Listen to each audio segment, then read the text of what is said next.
Okay, thanks for coming, everybody. So I'll give a few minutes of just introduction in general, and then we'll dive in. But basically, the motivation behind this is to give me a reason to learn every week and to prepare something every week. So I very much appreciate everybody coming and showing the support, because it's kind of the best way to learn is to teach or to prepare on a certain level. So it gives me a chance to kind of learn through you guys as well. So I very much appreciate it. Basically, the Ein Yaakov is a sefer written by Rav Yaakov ibn Habib in the 15th century, I believe, and it's just a compilation of all the midrashim from the Talmud. So he goes through the whole Talmud, he says all the halachic sections not interesting, is the opposite of the Rif. And he kind of compiles just the Agadot. And basically, what I'd like to do in this Chabura is to go through the Gemaras. What's nice about Midrash is that there doesn't have to be any particular consistency. So from week to week, it's just going through the Gemara, and then whatever the Midrashim talk about, sometimes they'll be related. Sometimes. What's the name again? What's the name of the Ein Yaakov.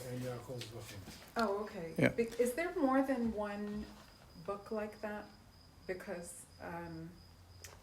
I was in a Talmud class last night in reading a book in English that's exactly the same thing, but I don't remember the name of it. Where a rabbi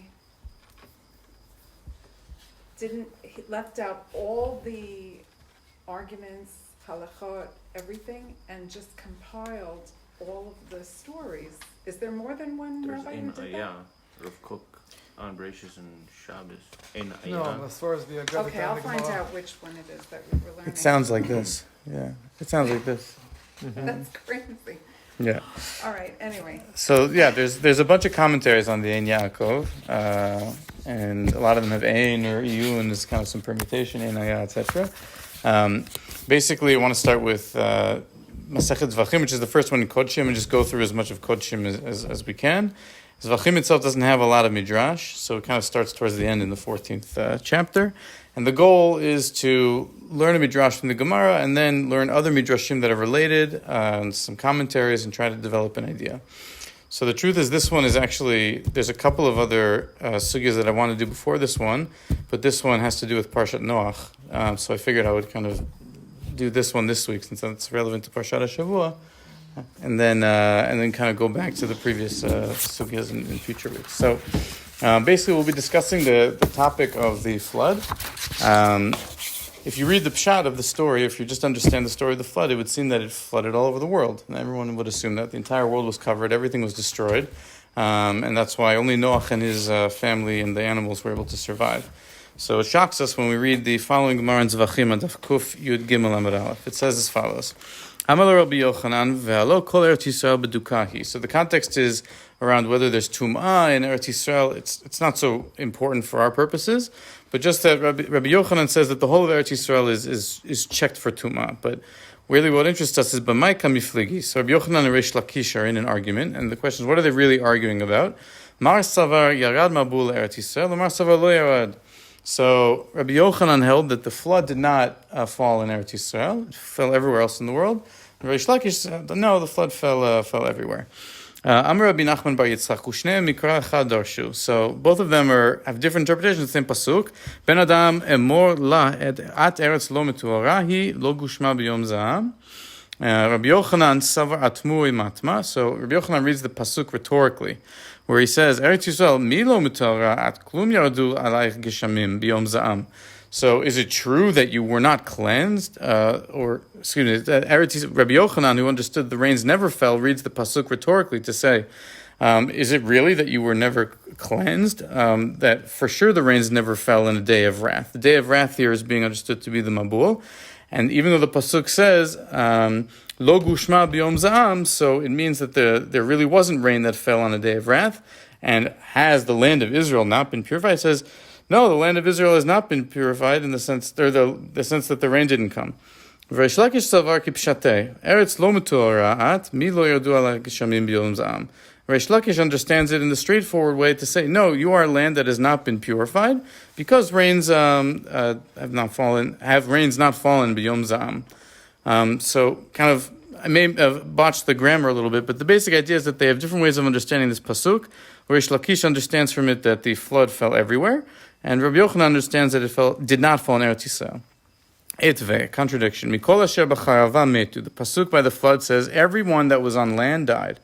So bishlama d'didi da'amina yarad mabul Eretz Yisrael mishum hachi metu. So Reish Lakish says this makes sense according to me, because I said that there was a flood in Eretz Yisrael, so that's why it says mikol asher b'charava metu. Everyone on the land died, including on Eretz Yisrael. But ela l'didach matai amai metu. So according to you, Rabbi Yochanan, who says that the Eretz Yisrael was spared from the flood, why did they die? Mishum hevla, because of heat. That the generation of the flood, basically their sin was a sin of heat, of a burning desire, sexual sins. And therefore the flood waters were boiling hot. They were scalding hot flood waters. It says by the flood, vayishoku hamayim, that after the flood finished, the waters settled down or became gentle. And it says in Megillat Esther, v'chamat hamelech shachacha. So the same idea of vayashoku and v'shachacha, it's the same root of things settling down, is used both by the flood and by the wrath of Achashverosh to teach me that it's this idea of anger, of burning of fire. So basically that the flood waters didn't just flood the whole world according to Chisda, but also was burning hot and scalding hot. So Rabbi Yochanan says the flood did not come down into Eretz Yisrael, but the heat that emanated from the flood waters from all the other lands came and killed everybody in Eretz Yisrael. The Midrash speaks of the idea that also the idea of the flood was also water from beneath. That means the water came like a geyser, like something that kind of comes out from the depths or lava, and mixed with some kind of heated up water, not just water from above. That's right. Very good. Yeah, I think that makes sense. There's a pasuk also. It says like something at home. Not to home. Right. Thank you. Yep. Absolutely. So just to finish this idea, and then some will say it the other way around. Rabbi Yochanan says this works for me. Because I said there was no flood in Eretz Yisrael. That when you say that works for me because there was a dry land, Eretz Yisrael. So what was the dry land according to Reish Lakish? That it was everywhere. So Reish Lakish says very simple. When it says it means the dry land, in the sense that everyone that used to live on dry land before the flood came and killed everybody, they're the ones that died. So you have this machlok, and on the surface it's very bizarre, Rabbi Yochanan's approach here, because if you read the story again, it seems that it was everywhere. Why would you think that Eretz Yisrael was spared? What's motivating him? So we're going to kind of ask two questions to try to get at the root of that. So the first question we're going to ask is actually brought up in these midrashim that we'll see now, which is, if the flood didn't come down to Eretz Yisrael, so why couldn't Noach have just gone to Eretz Yisrael? Why did he have to build this ark? And why couldn't all the animals have gone to Eretz Yisrael? And if there's a whole area that's being spared, why did Hashem put Noach through the tircha of building an ark and going through the whole situation, if there was a whole part of the world that was spared from the flood? So we'll actually see. What happened to all the people there? In Eretz Was no Yisrael. one living there? So the Gemara says that according to Rabbi Yochanan, there was this heat. The heat was so hot from the floodwaters that even from around Eretz Yisrael, like Lebanon and Syria, whatever, that heat came and killed everyone in the land of Israel, even though the floodwaters didn't descend there. That's what the Gemara says. That explains Rabbi Yochanan. So I guess you could say, so then in that case, escaping to Eretz Yisrael wouldn't have helped Noach necessarily, because you still had the heat that you would have to deal with. Wouldn't the heat affect the people on the table? Well, that's a question you have to ask regardless. The Syrian-African rift and the volcanic area up north, pretty plausible. Yeah. I would ask, maybe this is super general, but like, if everyone died anyways, what is the value of having or not having a Mabul in Eretz Yisrael? That's what I was wondering. Very good. That's the $1 million question. By the What's Rabbi Yochanan getting at? No, the other thing that the flood was did, it took away like a certain amount of the earth as well. Like it talks about how deep that could be an answer. I'm saying it talks about how deep the tumor goes, and then the flood like tore away like a couple, I don't know how big it was, of the earth. It washed away earth. When you don't want to wash away Eretz Yisrael because it's holy? Is that what they did? That's taking a bath. Maybe it's a Shemitah. Right. I think Yisrael's question is right on point. In other words, I get back to the same place. Everyone ends up dying. So why does Rabbi Yochanan feel the need to go against the straightforward understanding just to end up back where he started? He's obviously has something he's getting at, right? Yeah, good question. Let's read this next midrash because it's fascinating. It's Zevahim Rabag Per Gimel Mishnah Vav. Maser Rabbi Yonatan. So Rabbi Yonatan was walking along to Napolin is like the Neapolis, which is a city. It's Nablus of the Kutim. He was riding on a donkey, and he had a donkey driver with him. And there was a kuti that came along with them. They got to Shechem. Yeah, Nablus, Shechem. They're in Shechem, exactly. The new city. That's where the Arabic mistranslation occurs. Of Nablus? Nablus. Yeah, very nice. So here Napolin is a new city. Very good. That's what it is. Yep. So Amar Oto Kuti Rabbi Yonatan Rabbi Ma'odin De'aden Tur Kaddish. So the Samaritans, right, or whoever this Kuti is, they believed Har Grizim was Kadosh, right? So he said, today, the Samaritans. Exactly. Yeah. They still do. Yeah. So he says to Rabbi Yonatan, what's the deal with this holy mountain? So Amar lo Rabbi Yonatan, Lamu Kaddish. What are you talking about? Why is it holy? Amar lo Oto Akuti Shelo Laka B'mei Mabul. So the Samaritan says, because the flood never affected this mountain. Har Grizim. Amar le minayin lach. How do you know this? Amar le lo kach ktiv. Doesn't it say ben adam emor la ad eretz lo metuara hi lo gushma b'yom zam? In other words, this midrash is putting in the mouth of the Kuti Rabbi Yochanan's argument from the Gemara in Zevahim and saying Har Grizim, or Eretz Yisrael in general perhaps, was spared from the flood, and I know that from this pasuk, and therefore Har Grizim is a holy mountain.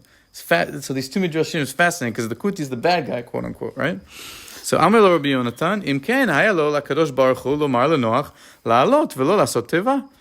So Rabbi Yonatan says to the Kuti, if Har Grizim was spared, so why didn't God just say to Noach, go to Har Grizim, all good, set up a tent, have a good time? Amar lo asa ela lenasoto. The reason why God made Noach v'leteva was in order to test him. Shatak Rabbi Yonatan. Rabbi Yonatan did not know how to respond. Amar lo habeham. Ten li reshut lomar lo davar echad. So the donkey driver says, give me a chance to respond. Amar lo amor. So he says, yeah, go for it. Amar lo oto beham. Ein ahar hazeh tachat hashamayim. So the donkey driver says to the Kuti, isn't this mountain under the heavens? So Amar lo oto Kuti, ela chutz hashamayim. So the Kuti says to him, what are you talking about? Meaning, what, it's above the heavens? Of course it's beneath the heavens. So the donkey driver says, Amar lo en ktiv, doesn't it say, 15 yamam milamala gavru amayim vayechusu kol ha'arim agvuim asher mitachat kol hashamayim. The flood waters, they went 15 amot above the highest mountains that are beneath the heavens. That would include Har Gerizim, wouldn't it? Miyad yarad Rabbi Yonatan min hachamor v'kivo arba milin. So Rabbi Yonatan got off the donkey and led the donkey driver for 4 milin. The karalav pasuk hazeh v'chol hashon takum mitach lemishpat tarshi. Any tongue that wags against you shall be condemned. Havei lo tiyeh b'cha akar v'akara b'vimtecha. Ma'u b'vimtecha ha'uva behamin shelach. In other words, he says here, you wouldn't have lo yeh b'cha akar v'akar v'imtecha means you won't have any animals that are barren or aren't able to give birth. But he uses drashat to say you won't have any donkey drivers that are unable to give an answer. That he's praising his donkey driver for having such a sharp response. So ostensibly, you have here the Kuti. He's saying, like Rabbi Yochanan, that the flood wasn't in Eretz Yisrael. He's using that to argue for Har Grizim being holy. And the donkey driver says, no, of course all of the mountains were covered. So that would seem to follow according to Reish Lakish. So what's going on here? So Tosfot actually asked this question. I'm going to ask you, what's a kuti? It's a person. It's a person. From the context, I think the reference is to a Shomroni, if I had to say. Oh, okay. Well, there's a question as who exactly was brought here to what was the kingdom of Israel after its destruction. Who were the people who remained behind? Who were the people who were brought there to begin with? And technically, that's what the text refers to, historically speaking. Because the claim is that the king of Sancheriv, the king of Assyria, has, if you like, made people's migrations throughout the entire sector. And yeah, so it's a good question. Who exactly was brought there? Are some of them actually the originals just stayed behind? Some of them, yes. Some of them, no. They scattered. So it's a very good question who exactly it means. It's like Later on- some people, the Kutim are some kind of Yes. people. Now there is a claim that later on there was a time where they were there was two Tanaim or Amoraim, if I recall correctly, that were forced to circumcise them, and there was a whole thing behind it. But in general, they were called Gerei Arayot. They had this problem with lions. Apparently, there's some kind of, again, it's part of the midrash, but the idea is that it's a very good question. Who exactly are those peoples? Later on, at least what we know, at least for the past 2,000 years, these Samaritans. Mm-hmm. So they used to be the majority. By the way, there were times where their numbers have been significant. Today, they're what, 800 people? Yeah. In Cholon and how is it? Yeah. Yeah, I mean, thank you. That was good. Thank you. Obviously, this midrash is polemical on some level. Right? It's coming to be an argument against the Shomronim that their approach is not correct. But yes. Great. So Tosfot tries to understand. So how do I understand the different? Why is the kuti according to Rabbi Yochanan? So he says, "V'shema yesh lomar de vayechusu kol ha'arim, haynu sheshalat hevel hamabul b'chol makom, kedamrin al nekama demetu behevela." So he says, Rabbi Yochanan, right, that he interprets the kuti when the kuti says that there were no waters that went on Har Grizim. So it could be that when Vaychusu Kol Ha'arim, when the Beham, when the donkey driver responds and he says, "Don't I know that there was a flood everywhere because all the mountains were covered?" So Tosfot says they were covered not by the flood water but by the heat that back in Zevahim came and killed everybody. So he's trying to resolve the two by saying, really, the donkey drivers, according to Rav Chisda, who said that it's the heat that came, but ultimately in agreement with the fact that the waters didn't fall there.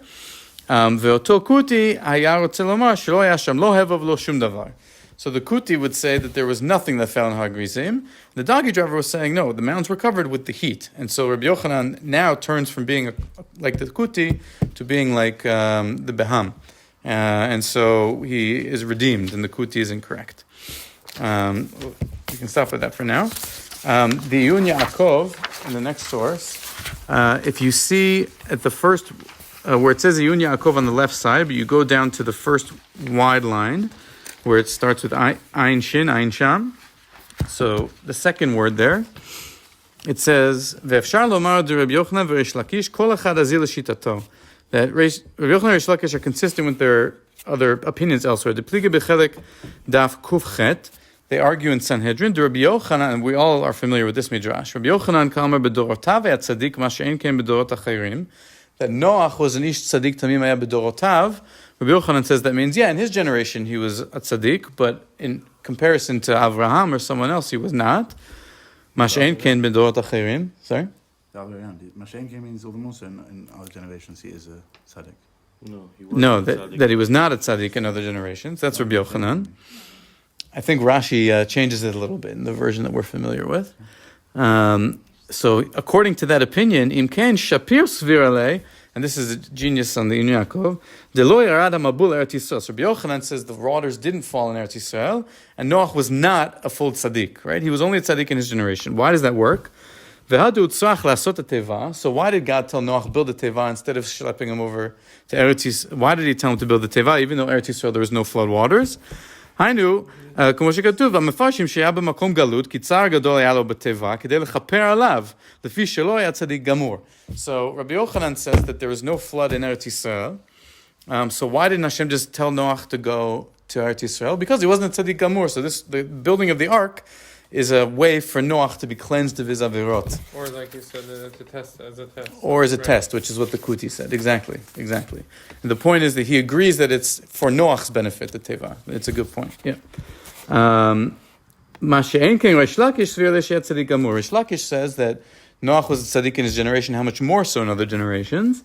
Im ken muchach she'yarad hamabul le'eretz Yisrael midei utzach lasot teva. So why did Noach have to build the ark according to Reish Lakish if he was tzaddik gamur? Because there's a flood everywhere, and so he didn't have another choice. He had to build the ark because there was nowhere dry for him to flee to. So Yaakov is just pointing out an interesting comparison between the Midrashim. To your point just now, so until now we saw that the reasons these Midrashim are giving for why Noach had to build the ark are for him, to test him, to cleanse him.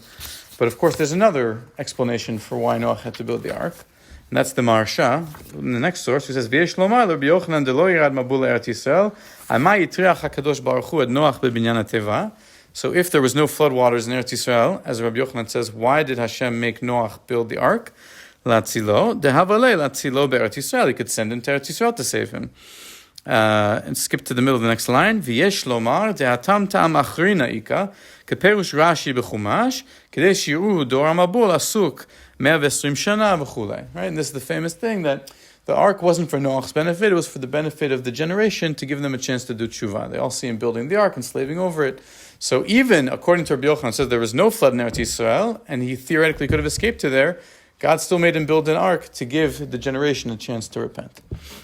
So that's another explanation to help Rabbi Yochanan. We still haven't really answered the core question of what's motivating Rabbi Yochanan here. And I think perhaps one solution to that is the question of the alezait, the olive branch. Because if you think about it, Noach sends out a dove to go find an olive branch, and then the dove comes back or to go find some evidence that there's land, and the dove comes back with an olive branch in its mouth. But if you had a flood that was 40 days, 40 nights, that wiped out the entire world, and went 15 amot above the tallest mountain, wouldn't that destroy not just all the people, not just that, but also all of the trees, all of the plants, all of the olive trees? How is there anything that survives that can grow to the point that you have an olive branch that still is still around? Especially when it's boiling hot water. Especially when it's boiling hot water, right? Exactly. It So, was a Palestinian olive tree, which regulation won't allow it to be cut down. okay. See, that's Rabbi Yochanan, Oh, he right? sent the crow first, huh? That's why I sent the raven first. No, it's just. So that's the exact question that's motivating this next midrash. Shir Hashirim Rabbah, Perek Daod Mishnah Aleph. Right, Shir Hashirim Rabbah says, "Einach yonim." Your eyes are like doves. So the midrash talks about other things, and then gets to a point and says, where do we see that a dove brings light to the world, like eyes, lights up the world like eyes? Noach, of course, Noach,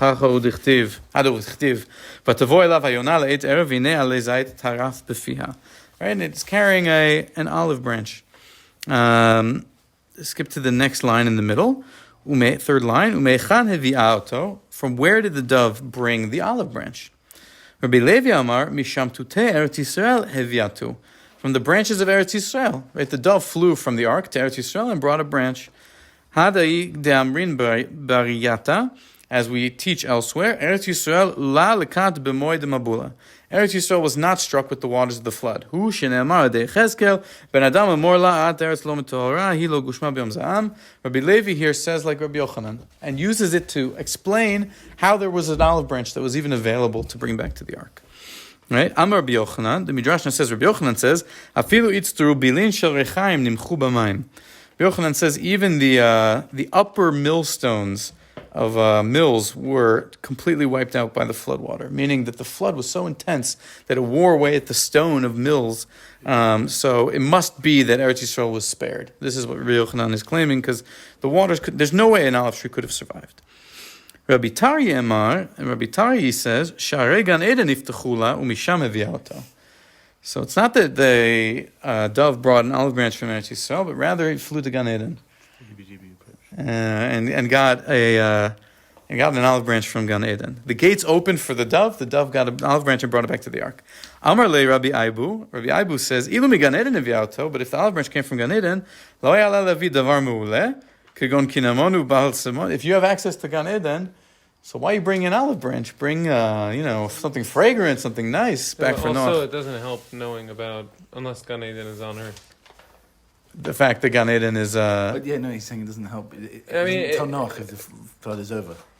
Beautiful. You are mechavein to the Ramban. Very nice. That is exactly the Ramban's question. Great. Go ahead. We'll get to that. Very good. Good question. So, right, why does it help Noach? Yeah, we'll get to it. So, Rabbi Aibo says, why did he bring an olive branch? Bring something that smells nice or is nice. Elo remez ramzal Noach ve'amralo. The dove is hinting something to Noach. Mari Noach, my master Noach, mar mizeh mitachat yado shel Kadosh Baruch Hu ve'lo matok mitachat yadecha.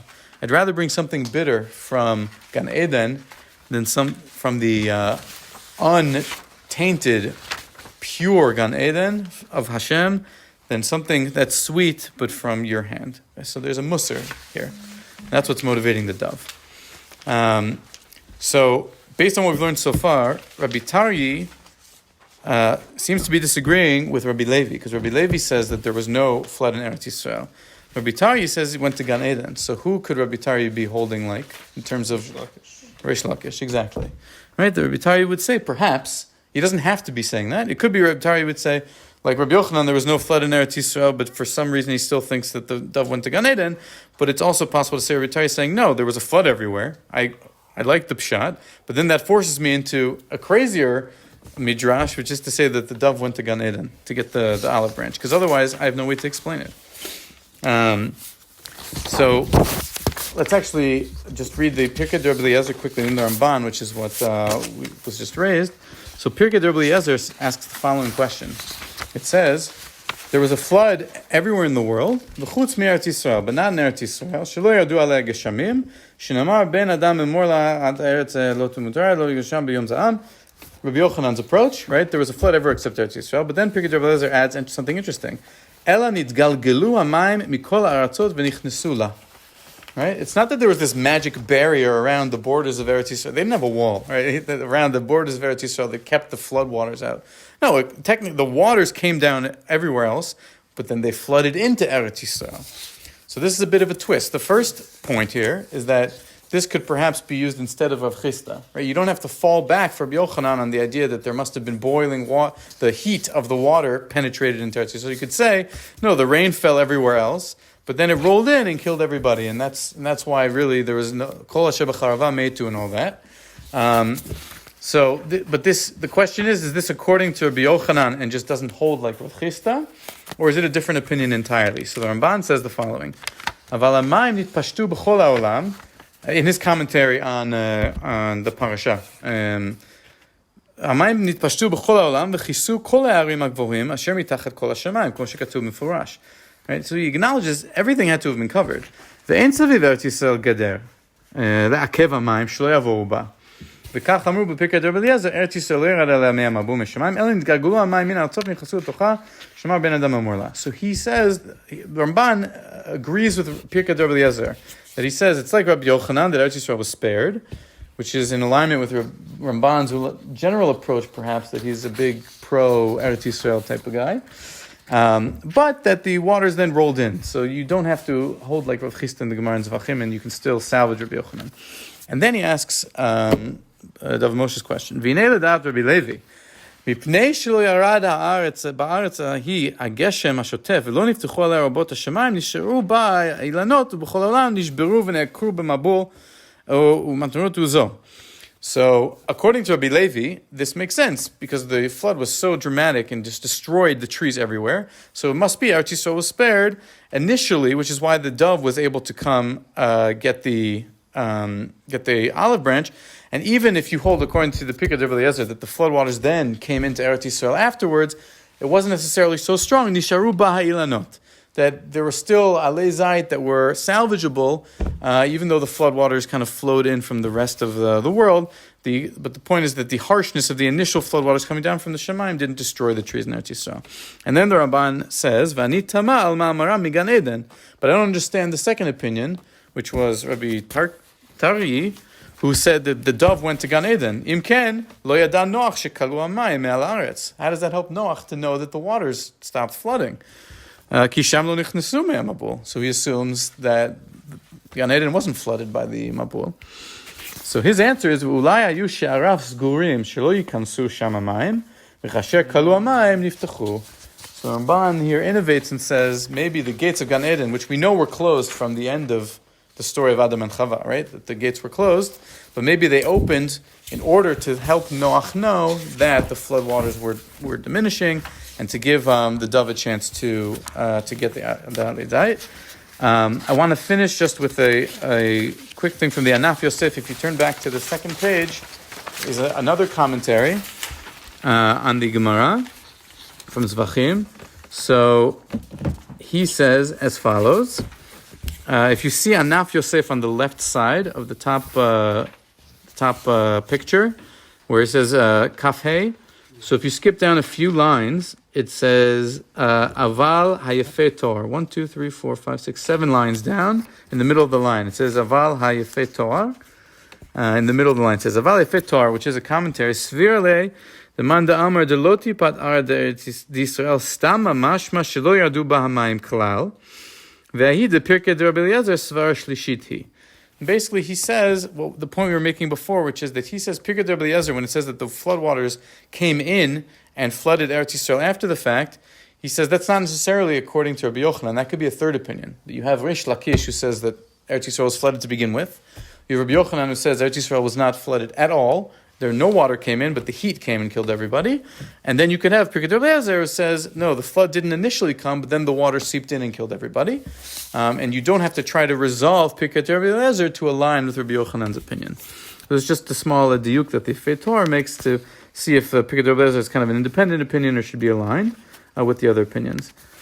So when all the dust settles, what we see here is that you have this kind of machloket between Rish Lakish and Rabbi Yochanan about what the scope of the flood was, but really what's underneath that is perhaps what was the point of the flood? And specifically, what was the point of making Noach build the ark? Was it for the sake of Noach, or was it for the sake of the generation around him to give them a chance to do tshuva? And then it also helps explain the motivation or the purpose behind the olive branch. Right? If you say that everything was destroyed, how could you have had an olive branch? Which perhaps is motivating Rabbi Yochanan on some level.